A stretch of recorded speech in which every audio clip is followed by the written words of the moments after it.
Lens लो। तो lens लो क्या बताता है हमको? लेंस लो हमको ये बताएगा कि किसी भी कॉइल या कंडक्टर में इंड्यूस होने वाला करंट कौन सी डायरेक्शन में होता है। एक एग्जांपल से समझते हैं इसको। मान लो ये कॉइल है और इसके पास में हम एक मैग्नेट को लेके आ रहे हैं। सपोज करो मैग्नेट का नॉर्थ पोल आप इसके पास में लेके आ रहे हो। इसका उल्टा भी कर सकते हो कि जो कॉइल है उसके पास में मैग्नेट का साउथ पोल लेके आओ, या फिर मैग्नेट को इससे दूर लेके जाओ। मान लो मैं मैग्नेट को तो वैसे ही रखे हुए हूं, बस इसको दूर लेके जा रहा हूं। मतलब दो सिचुएशन है। एक केस में हम मैग्नेट का नॉर्थ पोल इसके पास में लेके आ रहे हैं और दूसरे केस में मैग्नेट का नॉर्थ पोल जो इसकी तरफ है उसको दूर लेके जा रहे हैं। कॉइल की तरफ जो पोल है ना उसको देख रहे हैं हम लोग। किसको देख रहे हैं? नॉर्थ पोल को ऑब्जर्व कर रहे हैं। तो नॉर्थ पोल यहाँ पे इस कॉइल से दूर जा रहा है और यहाँ पे इस कॉइल की तरफ आ रहा है। दोनों कंडीशन में कौन सी डायरेक्शन में करंट इंड्यूस होगा? अब लेंस लो क्या बोलता है कि किसी भी कॉइल या किसी भी कंडक्टर में इंड्यूस होने वाला जो करंट है या इंड्यूस होने वाला जो ईएमएफ है वो हमेशा उस रीजन का अपोजिशन करेगा जिसकी वजह से वो प्रोड्यूस हो रहा है। इसके पीछे का रीजन भी हम पता करेंगे कि क्या लॉजिक लगाया उसने। पहले हम इंड्यूस करंट की डायरेक्शन पता कर लेते हैं इस लॉ के अकॉर्डिंग। तो यहाँ पे लेंस लॉ ये बोल रहा है इंड्यूस करंट हमेशा उस रीजन का अपोजिशन करेगा जिसकी वजह से वो प्रोड्यूस हो रहा है। तो यहाँ पे अगर मैं इस मैग्नेट को पास लेके आऊंगा तो क्या चीज यहाँ पे चेंज होगी? इस कॉइल से पास होने वाला मैग्नेटिक फील्ड कंटिन्यूअसली चेंज होगा। ये मैग्नेटिक फील्ड कंटिन्यूअसली बढ़ेगा। ठीक है। अच्छा, ये मैग्नेटिक फील्ड अगर कंटिन्यूअसली इंक्रीज हो रहा है, इस कॉइल से पास होने वाला मैग्नेटिक फील्ड अगर कंटिन्यूअसली इंक्रीज हो रहा है तो इसका मतलब मैग्नेटिक फ्लक्स चेंज हो रहा होगा। और अगर मैग्नेटिक फ्लक्स चेंज होता है तो मतलब करंट इंड्यूस होता है। मैग्नेटिक फ्लक्स का फॉर्मूला है बी डॉट ए या फिर बी ए कॉस थीटा। अगर मैग्नेटिक फ्लक्स चेंज होगा तो ईएमएफ इंड्यूस होगा या करंट इंड्यूस होगा। तो ये तो हमको पहले से पता था कि यहाँ पे मैग्नेट को पास लाओगे तो इसमें करंट इंड्यूस होता है। लेकिन अगर मैं आपको पूछूं कि बताओ कि इस कॉइल में करंट या ईएमएफ के इंड्यूस होने का रीजन क्या है? रीजन क्या है? तो रीजन है मैग्नेटिक फील्ड का इंक्रीज होना। और मैग्नेटिक फील्ड क्यों इंक्रीज हुआ? क्योंकि मैग्नेट पास आई। अगर मैग्नेट यहाँ पे रखी हुई होती तो क्या इससे पास होने वाला मैग्नेटिक फील्ड या मैग्नेटिक फ्लक्स चेंज होता? नहीं होता और कोई भी करंट इंड्यूस नहीं होता। मतलब यहाँ पे मैग्नेट का पास आना ही वो रीजन है जिसकी वजह से कॉइल या कंडक्टर के अंदर ईएमएफ या करंट इंड्यूस हो रहा है। अब इस रीजन का अपोजिशन कैसे करेगा ये लूप? ये जो कॉइल है इसमें करंट की डायरेक्शन इस टाइप से होगी, इंड्यूस करंट की डायरेक्शन, कि वो इसके पास आने का, मैग्नेट के पास आने का अपोजिशन करेगी। भाई सबसे पहला काम क्या करना है? आपको रीजन पता करना है कि किस रीजन की वजह से फ्लक्स चेंज हो रहा है और उसका अपोजिशन कैसे होगा, है ना। तो यहाँ पे इस कॉइल से पास होने वाला जो मैग्नेटिक फ्लक्स है वो इस वजह से चेंज हो रहा है क्योंकि मैग्नेट पास आ रही है। अगर ये पास नहीं आती तो यहाँ पे कोई भी फ्लक्स में चेंज नहीं आता और कोई भी करंट इंड्यूस नहीं होता। तो रीजन पता चल गया। अब इसका अपोजिशन कैसे होगा? तो मैग्नेट के पास आने का अपोजिशन कैसे होता है? उसको दूर करके। अगर ये पास जा रही है तो इसका अपोजिशन करना है। तो लूप को इस टाइप से करंट फ्लो करना है अपने अंदर कि वो इसके पास आने का अपोजिशन करे, मतलब इसको रिपेल करे। और रिपेल कब कर सकती है? ये जो कॉइल है ये कब रिपेल कर सकती है इस मैग्नेट के नॉर्थ पोल को? जब इधर वाला फेस किसकी तरह बिहेव करे? एक नॉर्थ पोल की तरह। किसकी तरह बिहेव करे? एक नॉर्थ पोल की तरह बिहेव करना चाहिए। और आपको पता है कि नॉर्थ पोल कब बनता है? जब करंट की डायरेक्शन क्या होती है लूप में? Anti clockwise. इसका मतलब इसमें करंट कौन सी डायरेक्शन में इंड्यूस हो जाएगा? एंटी क्लॉकवाइज डायरेक्शन में। मतलब जब मैग्नेट पास आएगी तो पास आने का अपोजिशन करने के लिए, यानी कि नॉर्थ पोल के पास आने का अपोजिशन करने के लिए, इसको रिपेल करने के लिए इधर कौन सा पोल डेवलप हो जाएगा? North pole. और नॉर्थ पोल डेवलप तब होता है जब करंट की डायरेक्शन एंटी क्लॉकवाइज हो। मतलब लूप अपने अंदर एंटी क्लॉकवाइज डायरेक्शन में करंट इंड्यूस करेगा ताकि इधर वाला फेस क्या बन जाए? नॉर्थ पोल बन जाए और मैग्नेट के पास आने का अपोजिशन करे। ठीक है। अब मान लो मैं इस मैग्नेट को दूर खींच रहा हूं ऐसे। अगर मैं इस मैग्नेट को दूर लेके जाऊंगा तो क्या होगा? ये जो नॉर्थ पोल है ये दूर होता जाएगा और इस कॉइल से पास होने वाला जो मैग्नेटिक फील्ड है वो कंटिन्यूअसली डिक्रीज होगा। अगेन यहाँ पे मैग्नेटिक फ्लक्स में चेंज आ रहा होगा और करंट इंड्यूस होगा। लेकिन इस बार मैग्नेटिक फ्लक्स के चेंज होने का रीजन क्या है? मैग्नेट का दूर जाना। तो मैग्नेट के दूर जाने का अपोजिशन कैसे होगा? कोई चीज दूर जा रही है उसका अपोजिशन कैसे करोगे? उसको वापस खींच के। तो यहाँ पे ये जो लूप है ये इस टाइप से करंट इंड्यूस करेगा कि ये नॉर्थ पोल के दूर जाने का अपोजिशन करेगा, मतलब उसको अट्रैक्ट करने की कोशिश करेगा, खींचने की कोशिश करेगा वापस। तो खींच कब सकता है ये? जब इधर वाला फेस क्या बन जाए? साउथ पोल बन जाए। और साउथ पोल कब बनता है? जब करंट की डायरेक्शन क्लॉकवाइज हो। बात समझ में आई क्या? मतलब इन कॉइल्स में जो करंट इंड्यूस होगा उसकी डायरेक्शन लेंस लॉ के अकॉर्डिंग अगर हम पता करें तो लेंस लॉ ये कहता है कि इंड्यूस करंट की डायरेक्शन हमेशा उस रीजन का अपोजिशन करेगी जिसकी वजह से वो प्रोड्यूस हो रहे हैं। भाई इंड्यूस करंट की डायरेक्शन हमेशा इस तरीके से होगी कि वो उस रीजन का अपोजिशन करे जिसकी वजह से वो प्रोड्यूस हो रहा है, इसी को हम बोलते हैं लेंस लॉ। तो ये दो सिचुएशन लेके हमने इजीली इसको समझ लिया। अब ऐसे कोई भी सिचुएशन होगी, हमेशा ये नहीं होगा कि कॉइल के पास में मैग्नेट ही आ रही होगी या दूर जा रही होगी, लेकिन इंड्यूस करंट की जो डायरेक्शन है उसको पता करने का हमेशा लॉजिक सेम रहेगा। क्या लॉजिक लगाओगे हमेशा? पहले हम ये फाइंड करेंगे कि मैग्नेटिक फ्लक्स किस रीजन की वजह से चेंज हो रहा है, और उस रीजन को फाइंड करके फिर उसका अपोजिशन कैसे होगा ये हम कैलकुलेट करने की कोशिश करेंगे या पता करने की कोशिश करेंगे कि इसका अपोजिशन कैसे हो सकता है। इसके और भी एग्जाम्पल करेंगे हम लोग, तो उससे और आपको क्लियर हो जाएगा। लेकिन मेन तौर पे आपको या मेनली आपको बात समझ में आ गई होगी कि इंड्यूस करंट की डायरेक्शन कैसे पता करनी है। पहले उस रीजन को फाइंड करना है जिसकी वजह से करंट या ईएमएफ इंड्यूस होगा, फिर उसका अपोजिशन कैसे होगा वो पता कर लेंगे। ठीक है, अपोजिशन पता करना आपको इजीली आता है। मैग्नेट पास जा रही है तो उसका अपोजिशन होगा उसको दूर भेज के, और अगर मैग्नेट दूर जा रही है तो इसका अपोजिशन होगा उसको वापस खींच के। अपोजिशन मतलब उल्टा करना है। इंड्यूस करंट क्या करता है, हमेशा उल्टा काम करता है, मतलब जैसे हो रहा होता है ना उसका अपोजिशन करने की कोशिश करेगा हमेशा। ठीक है, तो अब मेन चीज पे आते हैं कि लेंज ने क्या सोच के ये लॉ बनाया। भाई लेंज के दिमाग में क्या आया कि उसने ये लॉ बना दिया, है ना? उसको क्या सोचा उसने, मतलब तो उसने जो बेसिक चीज सोची, मतलब जिसके बेसिस पे उसने ये लॉ बनाया, उसने बोला कि जो एनर्जी कंजर्वेशन लॉ है वो नेचर में हर जगह फॉलो होता है, तो यहाँ पे भी फॉलो हो रहा होगा वो। एनर्जी, यहाँ पे एनर्जी प्रोड्यूस हो रही है ना भाई, इलेक्ट्रिकल एनर्जी प्रोड्यूस हो जाती है। जैसे मैग्नेट को पास लाते हो, कॉइल के अंदर करंट इंड्यूस हो जाता है, वोल्टेज इंड्यूस हो जाता है, मतलब एनर्जी प्रोड्यूस हो रही है, इलेक्ट्रिकल एनर्जी प्रोड्यूस हो रही है। तो एनर्जी तो अपने आप प्रोड्यूस होती नहीं है कभी भी। एनर्जी कंजर्वेशन लॉ क्या है, एनर्जी को ना तो आप प्रोड्यूस कर सकते हो ना ही आप डिस्ट्रॉय कर सकते हो। कर सकते हो क्या? एनर्जी ना तो प्रोड्यूस होती है और ना ही डिस्ट्रॉय होती है। यूनिवर्स में पूरे ब्रह्मांड के अंदर जितनी एनर्जी है वो उतनी की उतनी है, वो एक फॉर्म से दूसरे फॉर्म में कन्वर्ट की जा सकती है।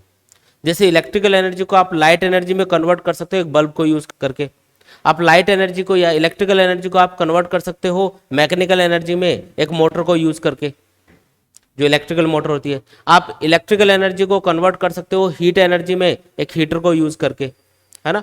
मतलब आप एनर्जी को एक फॉर्म से दूसरे फॉर्म में कन्वर्ट कर सकते हो। हर जगह यही होता है नेचर के अंदर, कहीं भी एनर्जी प्रोड्यूस नहीं होती है, कहीं भी नहीं होती।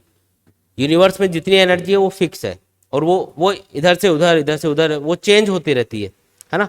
तो लेंज ने क्या बोला कि यहाँ पे भी एनर्जी कंजर्वेशन लॉ फॉलो हो रहा होगा। कैसे हो रहा है? अब देखो उसने क्या लॉजिक लगाया इंड्यूस करंट की डायरेक्शन पता करने के लिए। उसने बोला कि अगर मैं मैग्नेट को पास लेके जाता हूं या दूर लेके जाता हूं, पास लेके जाता हूं या फिर दूर लेके जाता हूं, तभी इसमें करंट इंड्यूस होता है। अगर मैं इसको पास में लाके रख दूंगा तो कोई करंट इंड्यूस नहीं होगा, दूर ले जाके रख दूंगा तब भी करंट इंड्यूस नहीं होगा। करंट कब इंड्यूस होगा? जब आप इसका मूवमेंट करवाओगे, और अगर आप इसका मूवमेंट करवा रहे हो तो इस पर फोर्स लगाना पड़ेगा, कुछ डिस्प्लेसमेंट भी होगा, और आपको मैकेनिकल वर्क करना पड़ेगा, है ना? यानी कि यहाँ पे इस मैग्नेट को जब आप इसके पास में लेके आ रहे हो या दूर लेके जा रहे हो तो आप क्या कर रहे हो? एक मैकेनिकल वर्क कर रहे हो। ये जो मैकेनिकल वर्क किया जा रहा है, लेंज ने ये बोला कि ये जो मैकेनिकल वर्क मैग्नेट पे किया जा रहा है इसको पास ले जाने में या दूर ले जाने में, यही इलेक्ट्रिकल एनर्जी में कन्वर्ट हो रहा है। यहाँ पे नेचर की एक फिनोमिना है इलेक्ट्रोमैग्नेटिक इंडक्शन, जिसमें आप क्या देख रहे हो कि कॉइल या कंडक्टर से पास होने वाला मैग्नेटिक फील्ड या मैग्नेटिक फ्लक्स चेंज होने की वजह से उसमें करंट इंड्यूस हो जाता है। तो इस करंट या ईएमएफ के इंड्यूस होने का रीजन क्या है? यहाँ पे मैग्नेट का पास आना या दूर जाना, और मैग्नेट को पास या दूर लाने के लिए आपको कुछ फोर्स लगाना पड़ेगा, कुछ डिस्प्लेसमेंट हो रहा है, इसका मतलब कुछ वर्क करना पड़ेगा। यानी कि यहाँ पे जो मैकेनिकल वर्क है वो इलेक्ट्रिकल एनर्जी में कन्वर्ट हो रहा है। ठीक है, अब उसको पूछा गया कि यहाँ पे जब आप मैग्नेट को पास लेके जा रहे हो, सपोज करो, तो यहाँ पे सामने कोई मैग्नेट तो है नहीं या कोई मैग्नेटिक फील्ड भी नहीं है, तो इसका अपोजिशन कैसे होगा? मतलब इस पर क्यों फोर्स लगाना पड़ेगा अपन को? भी फोर्स तो तब लगाना पड़ता है ना जब कोई अपोज करता है। मान लो कि एक ब्लॉक है और वो फ्रिक्शनलेस सरफेस पे रखा हुआ है, मुझे उसको खिसका के लेके जाना है, तो मुझे कितना फोर्स लगाना पड़ेगा? ऑलमोस्ट जीरो, क्योंकि फ्रिक्शन ही नहीं है वहां पे। तो फ्रिक्शन नहीं है तो थोड़ा सा भी फोर्स लगाऊंगा तो स्लाइड करके वो आगे चला जाएगा। तो फोर्स कब लगाना पड़ता है, जब कोई अपोजिशन हो, अगर वहां पे फ्रिक्शन होगा और जितना ज्यादा फ्रिक्शन होगा मुझे उतना ही ज्यादा फोर्स लगाना पड़ेगा। बात समझ में आ रही है क्या? तो इसका मतलब ये है कि जब कोई अपोजिशन होता है तो हमको फोर्स लगाना पड़ता है, अदरवाइज हम बिना फोर्स के ऑब्जेक्ट को मूव करवा सकते हैं ऑलमोस्ट जीरो फोर्स से, है ना।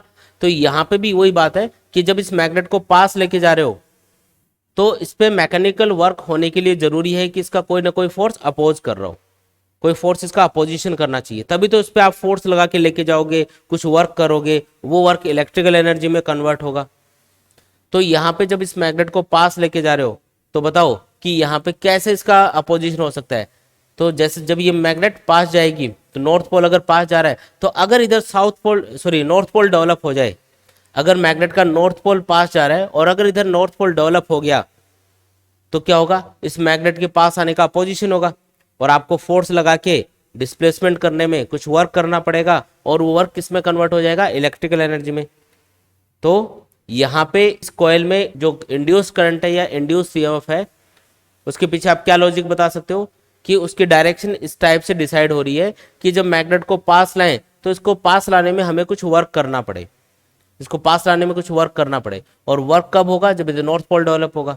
तो लेंज ने यही सोच के ये लॉ बनाया कि जब हम किसी भी कंडक्टर या किसी भी कॉइल से पास होने वाला मैग्नेटिक फ्लक्स चेंज करते हैं और उसमें करंट इंड्यूस होता है तो वो हमेशा उस रीजन का अपोजिशन करने की कोशिश करेगा जिसकी वजह से वो प्रोड्यूस हो रहा है, ताकि कुछ वर्क हो, कुछ वर्क होना चाहिए और वो इलेक्ट्रिकल एनर्जी में कन्वर्ट होना चाहिए। तो यहाँ पे मैग्नेट को पास लाने के लिए जो वर्क करना पड़ेगा वही इलेक्ट्रिकल एनर्जी में कन्वर्ट होगा, और इलेक्ट्रिकल एनर्जी में कन्वर्ट अगर हो रहा है वर्क तो इसका मतलब एक्सटर्नल वर्क जीरो नहीं है यहाँ पे, और एक्सटर्नल वर्क तब जीरो नहीं होगा जब कोई अपोजिशन होगा। तो अपोजिशन तभी होगा जब यहाँ पे क्या बन जाए, नॉर्थ पोल बन जाए।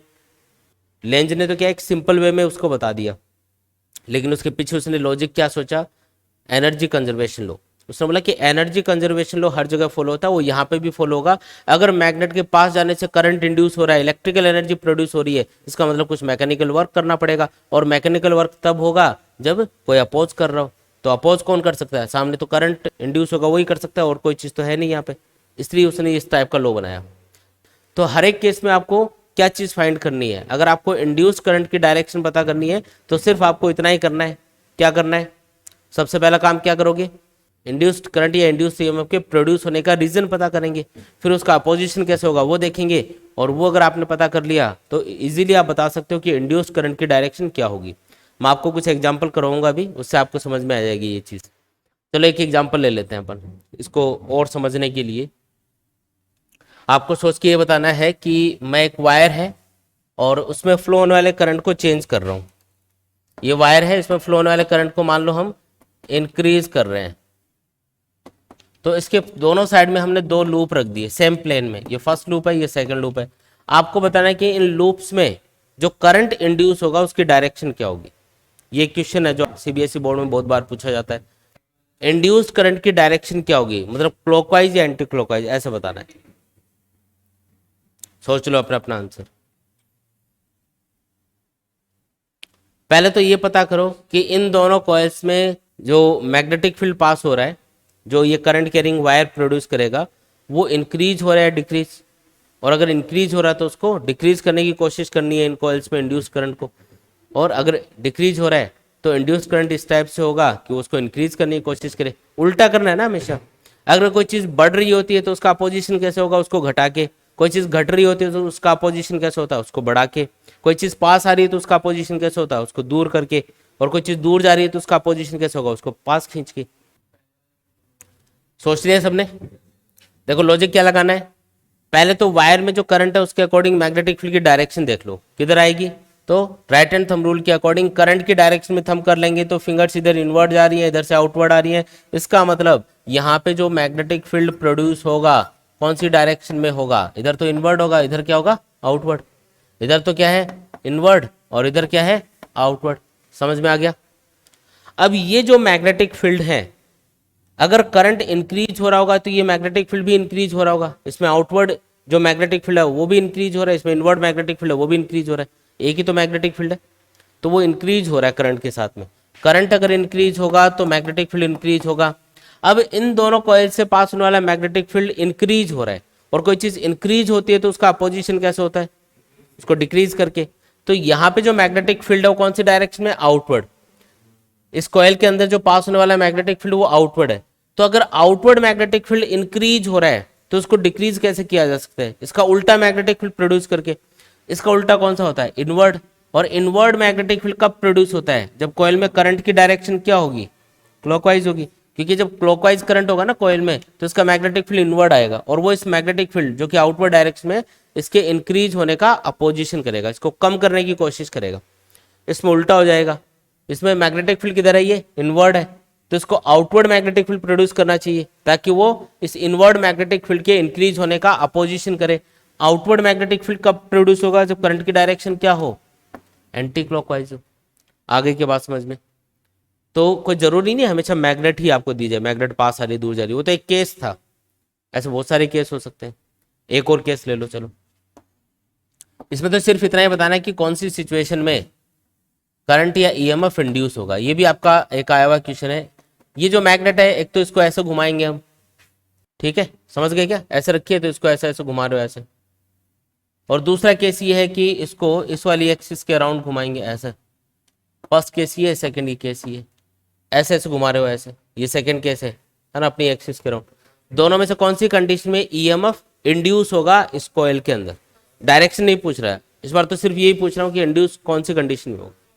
फर्स्ट में क्यों, हाँ देखो ये ऐसे रखिए ना, तो इससे पास होने वाला मैग्नेटिक फील्ड मैक्सिमम, और जैसे ही ऐसे हो जाएगी तो मैग्नेटिक फील्ड इधर आ गया, इससे पास होने वाला मैग्नेटिक फील्ड जीरो, मतलब मैग्नेटिक फील्ड चेंज हुआ। तो इस कंडीशन में तो क्या हो रहा है, बार बार मैग्नेटिक फील्ड चेंज हो रहा है जो इस कॉइल से पास होगा। लेकिन जब आप इसको ऐसे रखोगे तो इससे जो मैग्नेटिक फील्ड पास हो रहा होगा, सोचो ऐसे, वो जितना पास हो उतना ही रहेगा। ये ऐसे ऐसे घुमा रहे हो तो इससे कोई फर्क नहीं पड़ेगा, वो तो उतना ही रहेगा उसमें, समझ रहे हो बात। तो इस कॉइल से पास होने वाला मैग्नेटिक फील्ड चेंज नहीं होगा सेकंड केस में, और मैग्नेटिक फील्ड चेंज नहीं होगा तो करंट भी इंड्यूस नहीं होगा। अच्छा डायरेक्शन भी बता सकते हो वैसे तो, जब इसको ऐसे घुमा रहे हो ना, आप ऐसे घुमा रहे हो ऐसे, तो ये नॉर्थ पोल है अभी इधर। अब नॉर्थ पोल इधर दूर जाएगा ना इससे, ये ऐसे दूर जाएगा, ऐसे घूमेगी तो नॉर्थ पोल दूर जाएगा तो पास लाने के लिए इधर क्या डेवलप हो जाएगा, साउथ पोल, है ना। और फिर जब ये घूम के ऐसे चला जाएगा यहाँ तक आ गया, और फिर देखो ये साउथ पोल इसके पास जा रहा हो ऐसे, साउथ पोल पास जाएगा तो यहाँ पे कौन सा पोल डेवलप होगा, पास आने का पोजीशन करना है इस बार, साउथ पोल ही डेवलप होगा। मतलब हमेशा क्या रहेगा, साउथ पोल ही रहेगा, समझ रहे हो बात। देखो दोबारा समझो, ये मैग्नेट है, ये ऐसे घूम रही है, नॉर्थ पोल है ये, तो नॉर्थ पोल अभी दूर जा रहा है या पास आ रहा है, ऐसे घूमेगी तो दूर जा रहा है भाई। इस कॉइल से ये कॉइल ऐसे रखी है, ऐसे दूर जा रहा है इससे, अगर दूर जाएगा तो इधर क्या डेवलप होगा, साउथ पोल, क्योंकि दूर जाने का अपोजिशन करना है, इसको खींचना है वापस। अब ये मान लो ऐसे घूम के नॉर्थ पोल और यहाँ तक पहुंच गया, और अब इसकी तरफ कौन सा जा रहा है, ये पीछे जो साउथ पोल है ये इसकी तरफ जा रहा होगा। अब तो साउथ पोल के पास आने का अपोजिशन कैसे होगा, क्योंकि ये तो पास आ रहा है ना, इसकी तरफ जा रहा है ये, एक तरह से इसकी तरफ जा रहा है, तो इसके पास आने का अपोजिशन करने के लिए इधर क्या होगा, साउथ पोल डेवलप होगा, मतलब इधर क्या रहेगा, साउथ पोल।